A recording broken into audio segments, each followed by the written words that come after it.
আসসালামু আলাইকুম। কেমন আছেন সবাই? আশা করি ভালো আছেন। আমিও ভালো আছি। আমি আছি ফটিকছড়ি সেলফি রোড। এই সেলফি রোড আসলে সেলফি রোডটা কেন নামকরণ হলো?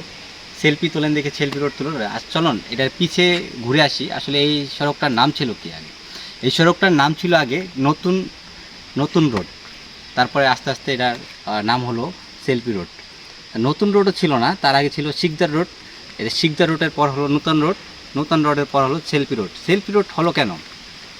এখানে এত যে সুন্দর রাবার বাগানের ভিতরে 1.5 কিলো রাস্তার মধ্যে এত সুন্দর জায়গা যে আপনার মানুষে এসে এখানে সেলফি তোলে, এই জন্য এই জায়গার নাম হয়েছে সেলফি রোড। দেখতে থাকুন, উপভোগ করতে থাকুন সাইদুল ইসলাম ইয়ানু ট্রাভেল ব্লগসের সুন্দর সুন্দর দৃশ্য এবং প্রকৃতি দেখতে থাকুন। এখন দেখতে থাকুন বর্তমানে সেলফি রোডের সুন্দর দৃশ্য। প্রাকৃতিক সৌন্দর্য কতই না সুন্দর হতে পারে, দেখতে থাকুন, উপভোগ করতে থাকুন। Saidul Islam ইয়ানু travel blogs Facebook থেকে দেখলে একটি লাইক শেয়ার ফলো করে দিয়ে যাবেন, আর ইউটিউব থেকে দেখলে অবশ্যই সাবস্ক্রাইব করে দিয়ে যাবেন। ভালো থাকবেন, সুস্থ থাকবেন।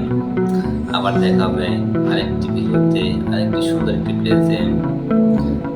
আসসালামু আলাইকুম।